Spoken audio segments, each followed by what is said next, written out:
सत्य के अन्वेषण से ज्ञानवापी को घबराहट क्यों?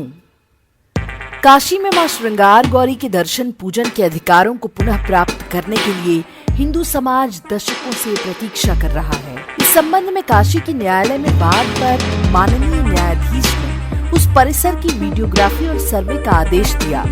एडवोकेट कमिश्नर के माध्यम से ये कार्य होना है, किंतु न्यायालय द्वारा नियुक्त अधिकारी को तथा कथित मस्जिद परिसर में जाने से रोक दिया गया। उसके पीछे उस ज्ञानवापी इंतजामिया कमेटी के सचिव ने जो 4 तर्क दिए वो बेहद गंभीर हैं। उन्होंने कहा कि हम किसी गैर मुस्लिम को मस्जिद के अंदर नहीं घुसने देंगे, क्योंकि कोर्ट ने हमारी बात नहीं सुनी, इसलिए हम कोर्ट की बात नहीं सुनेंगे। मस्जिद के अंदर की वीडियोग्राफी या फोटो खींचने से हमारी सुरक्षा को खतरा है, वो वीडियोग्राफी मार्केट में आ जाएगी। चौथा और बेहद आपत्तिजनक तर्क था कि ऐसे तो यदि कोर्ट कहे कि मेरी गर्दन काट के ले आओ, तो क्या कोर्ट द्वारा नियुक्त अधिकारी को मैं अपनी गर्दन काट कर दे दूंगा? इस तरह की बातों को कोई भी सभ्य समाज का व्यक्ति जो कानून में विश्वास रखता है, कुतर्क या न्याय की राह में रोड़ा ही बताएगा। एक मस्जिद की इंतजामिया कमेटी के द्वारा दिया गया ये वक्तव्य न्यायालय के लिए तो कोई महत्व नहीं रखता, किंतु विदेशी आक्रांताओं के समर्थकों की चाल, चरित्र व चेहरे को अवश्य उजागर करता है। प्रश्न उठता है कि क्या भारत में मस्जिदों के अंदर न्यायालय या देश के कानून का पालन करने वाली संस्थाओं को भी जाने की अनुमति नहीं है? क्या अब न्यायालय का भी रिलीजन देखा जाएगा? क्या न्यायालय को सरेआम ये धमकी दिया जाना कि आपने हमारी बात नहीं सुनी, इसलिए हम आपकी बात नहीं सुनेंगे, उचित है?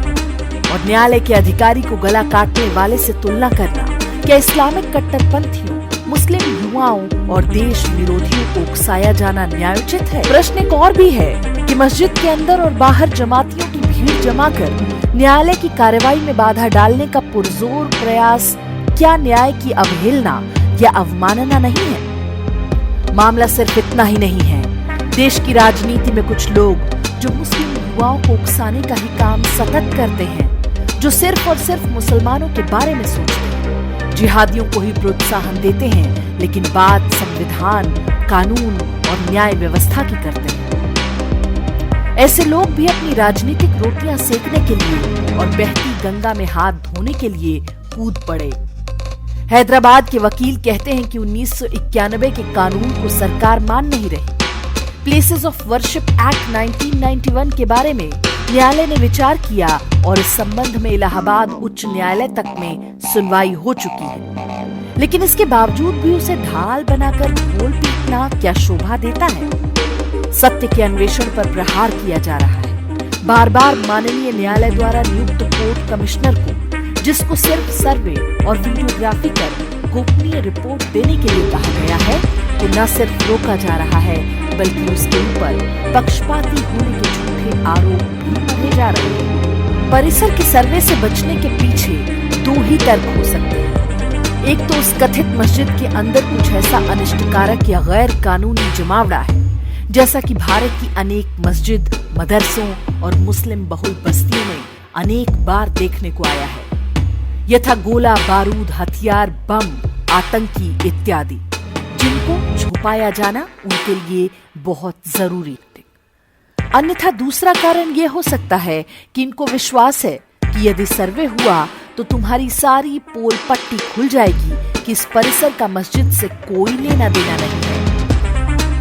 देश समझ रहा है कि ये लोग सत्य पर पर्दा डाल असत्य की ढाल ओढ़कर देश में सांप्रदायिक उन्माद पैदा करने का एक कुत्सित प्रयास कर रहे हैं। जनता ये जानना चाहती है कि आखिरकार मस्जिद में ऐसा क्या सीक्रेट होता है जिसको छुपाया जा रहा है, और क्या किसी मस्जिद में आज तक कोई गैर मुस्लिम घुसा ही नहीं? क्या भारत की न्याय व्यवस्था पर आपको कोई विश्वास नहीं? क्या न्यायाधीश आपका गला काटने के लिए भेज रहे हैं? देखिए, माता श्रृंगार गौरी के मंदिर में पूजा अर्चना और दर्शन के लिए 1 दशक पहले तक सब कुछ सामान्य था। भक्त दर्शन पूजन के लिए जाते ही थे। वो मंदिर मस्जिद के दीवार के बाहरी हिस्से में बना हुआ है, तो भी हिंदुओं को पूजा अर्चना से वंचित क्यों किया जा रहा है?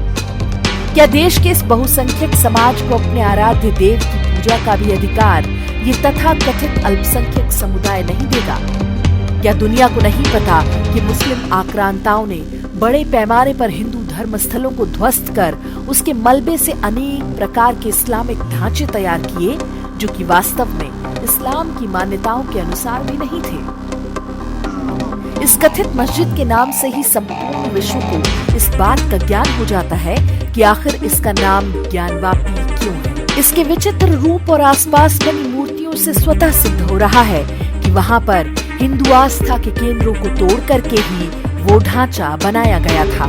जो लोग शांति और भाईचारे की बात करते हैं, गंगा जमुना संस्कृति की बात करते हैं, मिल बैठकर बात करने की बात करते हैं, वो उन्हें क्यों नहीं समझाते कि आखिरकार हिंदू मान्यताओं के विश्व प्रसिद्ध आराध्य देव भगवान शंकर की इस पवित्र स्थली को इस्लामिक आक्रांताओं द्वारा तोड़े जाने के पाप का परिमार्जन कर हिंदू समाज को क्यों न दे दिया जाए। यदि न्यायालय का ही रास्ता अपनाना है तो न्याय के मार्ग में कम से कम रोड़ा ना बने। जिस सत्य की खोज के लिए न्यायालय ने एक पहली सीढ़ी चढ़ी है, उस सीढ़ी को काटने का दुष्प्रयास न करें। देश अब जाग रहा है, इसको अब और भ्रमित नहीं किया जा सकता।